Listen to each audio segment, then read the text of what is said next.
Welcome back to the Fox and the Otter. I found a fox den and put a game camera up to see what would go on. In the first week, a fox routinely visited and did a little excavating. And then the following week, a family of river otters moved in and seemed to make it their own. In the weeks and months that followed, a lot has happened.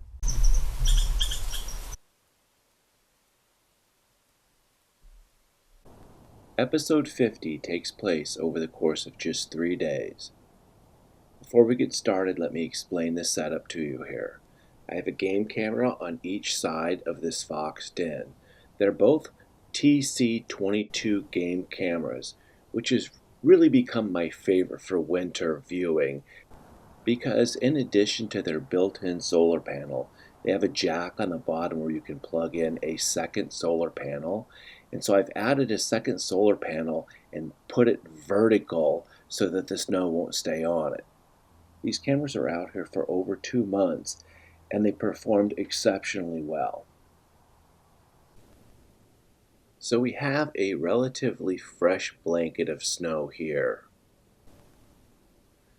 And as I've stated earlier, this additional snow really makes it hard for the foxes to forage for food because most of their food is going to be somewhere under the snow. That said, they seem to be very healthy. They're moving around a lot. It doesn't appear as though they've lost any weight, although they're so poofy with all of their fur, it'd be difficult to see.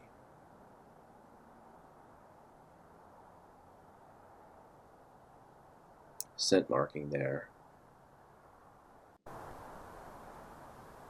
And you'll see that the foxes have kind of built trails in the snow, and so they're going to continue to use pretty much the same trails they've been using.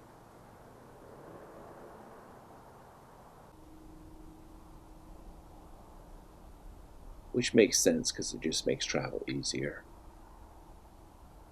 In these nighttime videos, you can see the location of the second camera. Here, it's that left-hand corner that's illuminated.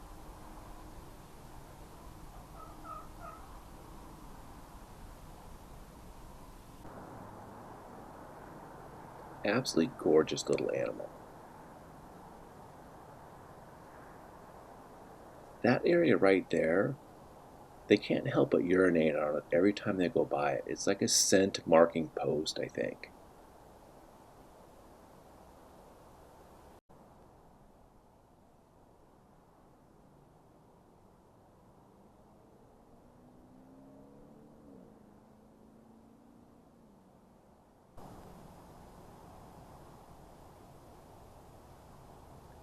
Here he is checking that out.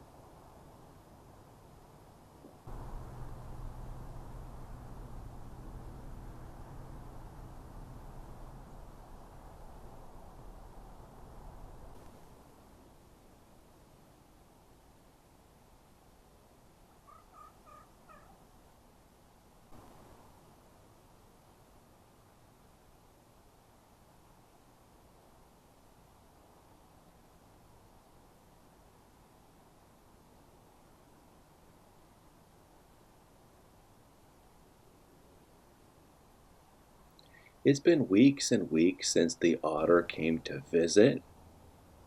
I know that the local streams are going to be frozen right now, and so I'm not exactly sure what the otter's doing in the wintertime, or if he's moved away, or something else has happened to him.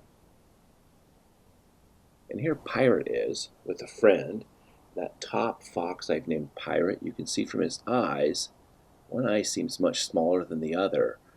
I believe it was injured, but I also think it's healing now because initially one eye was completely dark, and then you could see the illumination from the other eye from the IR lighting.